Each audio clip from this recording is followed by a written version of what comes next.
हर हर शंभू हर हर महादेव।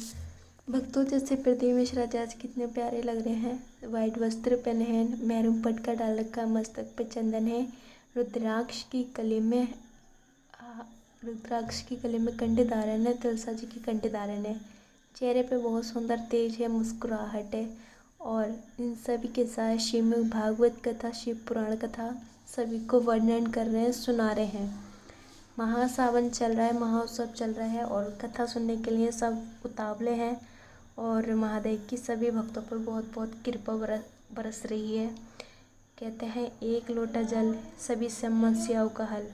महादेव की इस प्रकार कृपा है सभी भक्तों पर, हम सब पर। भोले बाबा हैं, वो तो हृदय के बहुत भोले हैं, दयालु करुणा भरे सागर हैं और पूरे जगत के सृष्टि के पालनहार हैं और देवों के देव महादेव। जी हाँ, उनकी कथा सुनने के रुचि से बहुत भक्त आते हैं, बहुत श्रद्धा मन में लेके आते हैं भक्तों के लिए। भक्त और महादेव की कृपा में इतना, उनकी कथा में इतना बल है कि जो भी दुख प्रॉब्लम होती है भक्तों को अपनी समस्याएं अपनी लेके आते हैं और समस्याओं का हल पा कर जाते हैं। प्रदीप मिश्रा जी कथा के माध्यम से कुछ ऐसे पावरफुल मंत्र बताते हैं, कुछ ऐसे पावरफुल चौपाइयाँ बताते हैं, कुछ ऐसे उपाय बता देते हैं जो भक्त अपने हृदय में उतार के कंटिन्यू करते हैं महादेव पे विश्वास कर। देखिए, विश्वास सबसे बड़ी शक्ति है तुम्हारी। विश्वास कर कोई भी कार्य करोगे परमात्मा पे तो अपना हमेशा सफलता ज़रूर पाओगे। क्योंकि संसार पे विश्वास करोगे तो धोखा है और परमात्मा पे विश्वास करोगे तो बेड़ा पार है। भोले बाबा देता रे भैया छप्पड़ फाड़ के। हमारे भोले बाबा भोले हैं, लेकिन जिस दिन वो भोलापन खो देते हैं तो महाकाल बन जाते हैं। तो इस बात का जीवन में ध्यान रखें कि कथा में सुनना सब कुछ और अपने जीवन में धारण करना, लेकिन हमेशा प्रार्थना यही करना किसी के भक्त को आप ना सताएं, किसी संतों का अपमान ना करें, किसी के भक्त का अपमान ना करें। आपसे ये अपराध न हो भाई, क्योंकि भगवान हर कोई पाप माफ़ कर सकते हैं, लेकिन भक्त को सताना अपराध कभी माफ़ नहीं कर सकते। और भोले बाबा के जो भक्त होते हैं बहुत ही ज़्यादा खतरनाक होते हैं और जब तक भोलेपन रहते हैं, जब अपना भोलापन खो देते हैं तो तहलका मचाते हैं।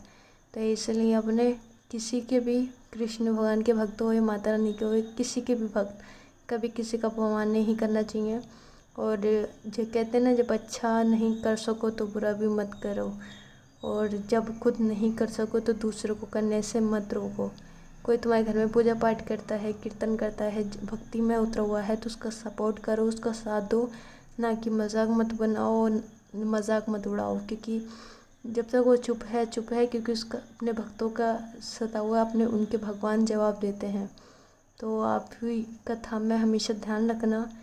सबसे पहले कथा में भी कृपा तभी होती है श्रीमद् भागवत कथा की, कि हमारे जीवन में अपराध ना हो। अपराध होते हैं तो हमारा कर्म बिगड़ता है, कर्म बिगड़ते हैं तो हमारा भविष्य भी बिगड़ जाता है और हमारे भगवान भी रूठ जाते हैं।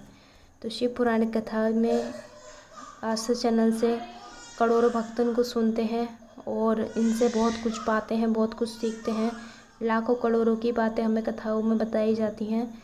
जो कहते हैं जो आजकल कलयुग है, जो फ्री में मिलता है उसकी कदर नहीं करते और जो पैसों में मिलता है उसके लिए पीछे पागलों की तरह दौड़ते हैं।